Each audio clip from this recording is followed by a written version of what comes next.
है कि जिजीविषा प्रबल हो तो भारतीय गणराज्य में साधारण पृष्ठभूमि से उठकर उच्चतम पदों तक सुशोभित होना संभव है।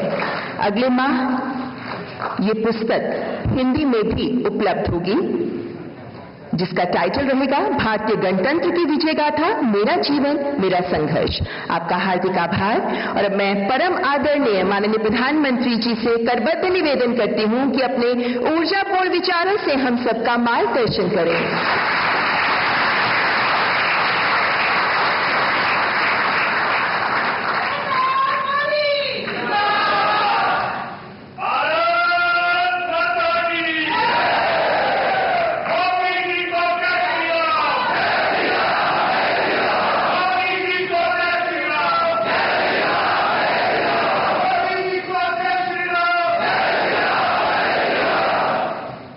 हमारे पूर्व राष्ट्रपति श्रीमान रामनाथ कोविंद जी, लोकसभा के अध्यक्ष आदरणीय ओम बिरला जी, श्रीमती सविता कोविंद जी, सभागृह में सभी वरिष्ठ जन बैठे हैं। सबका उल्लेख नहीं कर पाऊंगा, लेकिन मेरे लिए बहुत आनंद है कि एक पारिवारिक कार्यक्रम लग रहा है।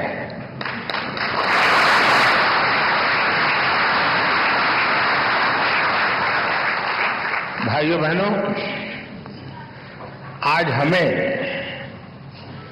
श्री रामनाथ कोविंद जी की आत्मकथा के विमोचन का अवसर मिला है। मुझे खुशी है कि मुझे भी इस कार्यक्रम का हिस्सा बनने का सौभाग्य मिला है।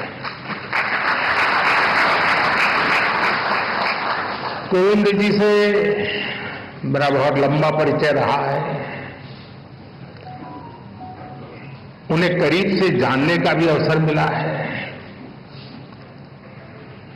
और राष्ट्रपति के रूप में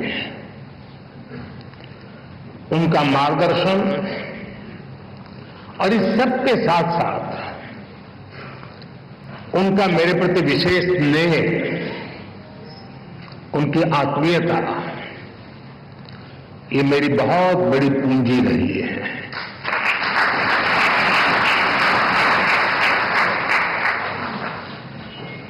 मैंने उनके जीवन को जितना समझा है, उनकी कार्यक्षमताओं को जितना जाना है, मैं पूरे विश्वास से कह सकता हूं कि श्री रामनाथ कोविंद जी की ऑटोबायोग्राफी अपने आप में भारतीय लोकतंत्र और भारतीय समाज के लिए एक धरोहर बनेगी।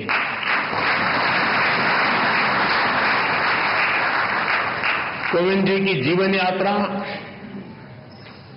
समाज और राष्ट्र के लिए उनका योगदान, ऐसा कितना कुछ है जिसके बारे में मैं विस्तार से बात कर सकता हूं। लेकिन बुक रिलीज में केवल कर्टन रेजर ही होना चाहिए। आप सब किताब का पूरा लाभ पढ़कर ही लें तो ही ज्यादा अच्छा है।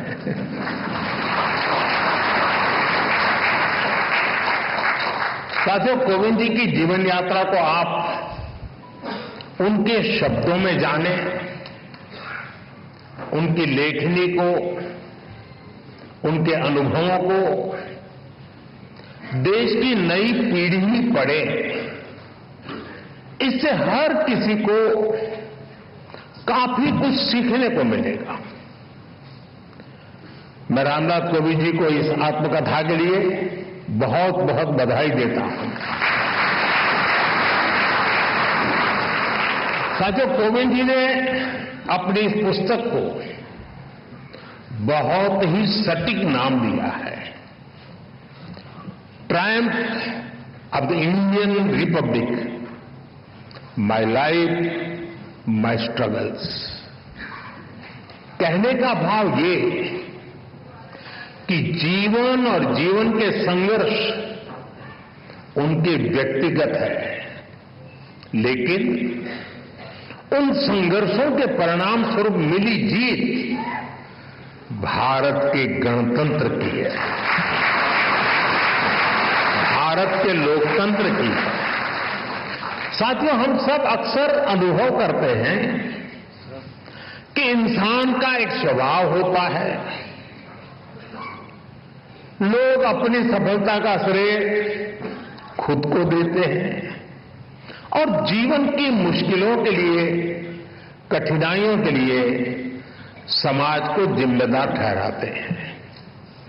लेकिन जब हृदय उदार हो, भारतीय संस्कार हो, तब व्यक्ति समाज की कमियां निकालने में समय नहीं गंवाता, वो उसके सकारात्मक पक्ष पर फोकस करता है, वो अपनी सफलता में समाज को बराबर का भागीदार मानता है। कोविंद जी की आत्मकथा और उसका शीर्षक इसके उदाहरण है। आप उनका जीवन देखिए। एक बेहद सामान्य परिवार में कानपुर देहात में उनका जन्म हुआ। कोविंद जी ने अभी भी कुछ वर्णन किया और अपनी किताब में भी लिखा है कैसे गर्मी के मौसम में एक दिन उनके घर में आग लग गई। उनकी मां अपनी चिंता छोड़कर घर की चीजों को बचा रही थी। आखिर एक सामान्य परिवार में मां के लिए एक एक चीज बच्चों के पालन पोषण का जरिया होती है। उसी कोशिश में आग में फंसकर उनकी माताजी की मृत्यु हो गई।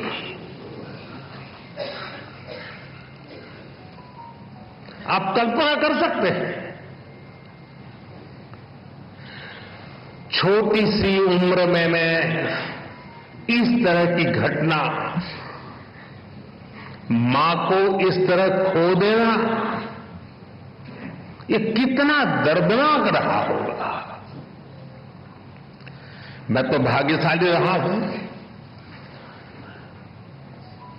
मेरी मां 100 साल से भी अधिक जीवित रही और मुझे आशीर्वाद देती रही।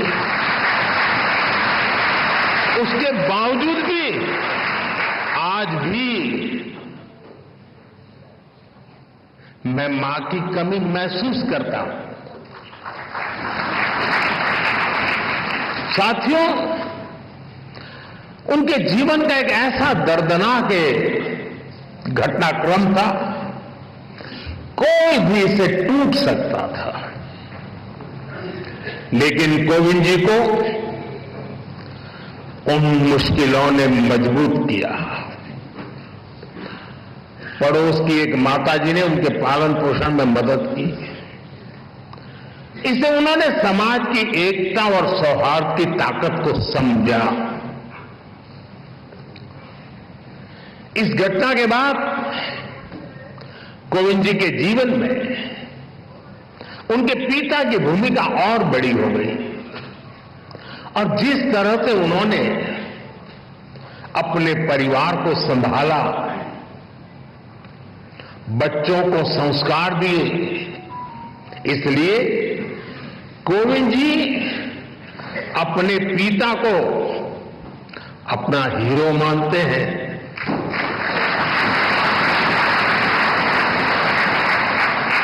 साथियों, बचपन के इन संघर्षों के बीच कोविंद जी ने शिक्षा को अपने सामर्थ्य को बढ़ाने का मार्ग बनाया। उन्होंने मेहनत की, उन्होंने संसाधनों की कमी को कमजोर नहीं बनने दिया और एक ऐसे मुकाम तक पहुंचे जिसकी कल्पना भी तब लोगों ने नहीं की होगी। वो भारत जैसे विशाल देश के राष्ट्रपति बने। साथियों, इतने बड़े पद पर पहुंचने के बाद भी कोविंद जी का विनम्र व्यक्तित्व,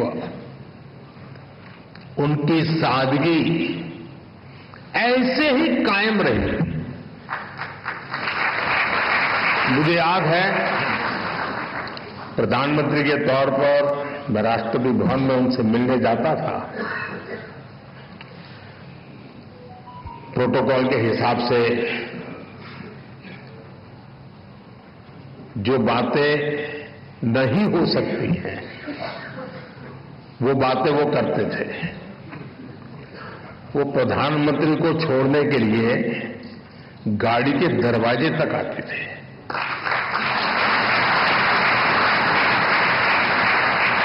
मैं शुरू में उनको प्रार्थना करता रहता था, प्लीज आप ऐसा मत कीजिए, लेकिन उन्होंने जीवन के आखिर तक अपनी उस विनम्रता को भी छोड़ा नहीं।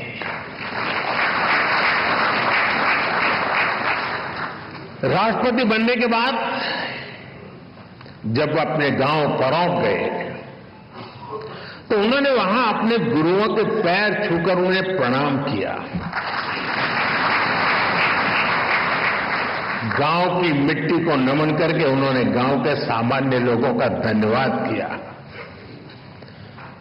पूरे देश ने वो भावुक दृश्य देखा था।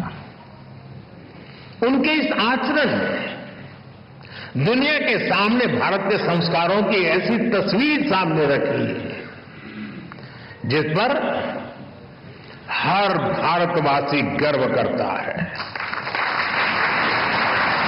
साथियों, गुलामी के सैकड़ों साल में हमारे देश ने आर्थिक और सामाजिक रूप से बहुत कुछ खोया था। हमारे पूर्वजों ने सदियों तक संघर्ष किया। महात्मा गांधी, बाबा साहब आंबेडकर, ज्योतिबा फूले, सावित्रीबाई फूले, ऐसी कितनी ही महान विभूतियों ने भारत के नवनिर्माण का सपना देखा था। एक ऐसा भारत जहां गरीब से गरीब, वंचित से वंचित को शिखर तक पहुंचने का अवसर मिल सके। कोविंद जी जैसे व्यक्तित्वों ने अपने श्रम और काबिलियत से केवल खुद का जीवन ही बदला इतना नहीं है, उन्होंने सदियों के उन स्वप्न को, उस विजन को भी साकार करने में अपनी अहम भूमिका निभाई है। और इस दिशा में हम सबके प्रयास अभी भी जारी है। हमें भविष्य में कोविंद जी जैसे अनेकों युवा चाहिए जो परेशानियों से परास्त न हो, जो मुश्किलों से मायूस न हो, बल्कि अपनी मेहनत से हर मंजिल को आसान बनाने का हौसला रखे। इसी बदलाव से सशक्त भारत के निर्माण का संकल्प पूरा होगा। यहीं से आत्मनिर्भर और विकसित भारत का रास्ता बनेगा। साथियों, ऐसे युवा शक्ति के निर्माण के लिए जो प्रेरणा चाहिए, कोविंद जी की ऑटोबायोग्राफी उसका अहम स्रोत बन सकती है। साथियों, कोविंद जी ने अपने जीवन में मोरारजी भाई देसाई के साथ अनुभवों के बारे में भी इसमें विस्तार से बताया है। कोविंद जी के भीतर देश सेवा की जो भावना थी, मोरारजी भाई के साथ काम करके उन्होंने जो सीखने को मिला, जो रास्ता मिला, कोविंद जी ने राजनीति और समाज सेवा को अपना मार्ग बनाया। वो अपने कर्तव्यों के लिए समर्पित रहे। सेवा को उन्होंने अपना लक्ष्य बनाकर काम किया। संसद में उनका कार्यकाल गवाह है। राज्यपाल के रूप में भी उन्होंने एक उदाहरण प्रस्तुत किया। राष्ट्रपति के रूप में भी हमें उनकी यही कर्तव्य निष्ठा दिखाई देती रही। यहां तक कि राष्ट्रपति जैसे सर्वोच्च पद से सेवा मुक्त होने के बाद भी उन्होंने विश्राम नहीं लिया है। वो अभी भी एक देश एक चुनाव, वन नेशन वन इलेक्शन जैसे महत्वपूर्ण विषय पर काम कर रहे हैं, देश को जगा रहे हैं।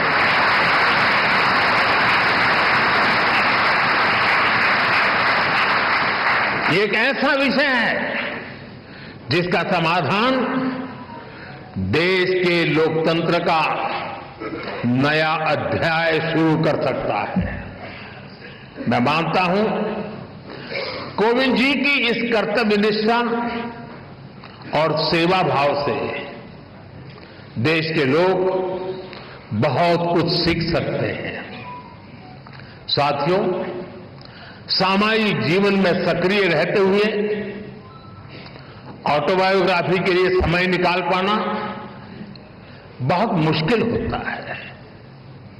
कोविंद जी ने ये काम हम सबके लिए किया है, क्योंकि उनके जीवन में ऐसा कितना कुछ है जिसमें गरीब वंचित तबके से आए तमाम लोग अपने जीवन की परछाई देख सकते हैं। कैसे एक साधारण परिवार मुश्किल हालातों में भी जीवन की शुचिता और ईमानदारी से समझौता नहीं करता। कैसे वही आदर्श आगे चलकर हमारे जीवन का आधार बनते हैं। हमारे कठिन समय के मूल्य किस तरह जीवन भर में हमें रोशनी देते रहते हैं। कैसे इस पवित्रता से हमें राष्ट्र सेवा की शक्ति मिलती है। अलग अलग पदों का दायित्व निभाते हुए कोविंद जी ने समाज को निरंतर इसकी प्रेरणा दी है। साथियों, मुझे विश्वास है कोविंद जी की ऑटोबायोग्राफी इसमें उनके जीवन की ही नहीं बल्कि हमारे लोकतंत्र की भी अहम स्मृतियां सुरक्षित होंगी। मैं एक बार फिर उन्हें उनकी आत्मकथा के लिए शुभकामनाएं देता हूं और मैं खास करके युवा पीढ़ी से आग्रह करूंगा, रील का जमाना है।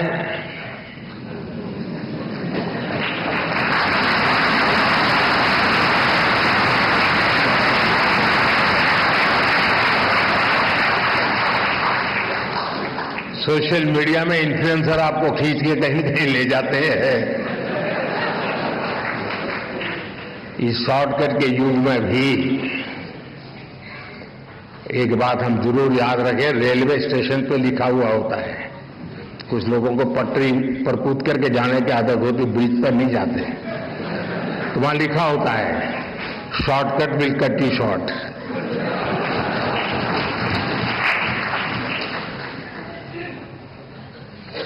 और अगर शॉर्टकट के रास्ते से भी कहीं बाहर निकलना है तो मैं नौजवानों को कहूंगा, आपको जिसका भी पसंद हो ऑटोबायोग्राफी जरूर पढ़ें।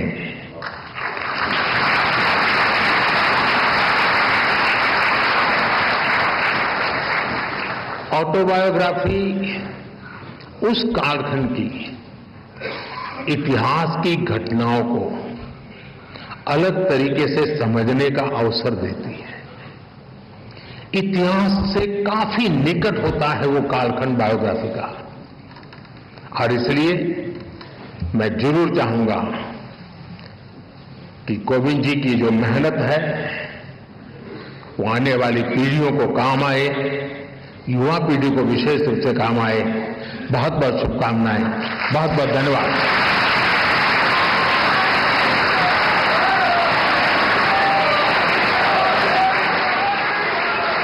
माननीय प्रधानमंत्री जी, आपके उत्प्रेरक विचारों के लिए हार्दिक आभार।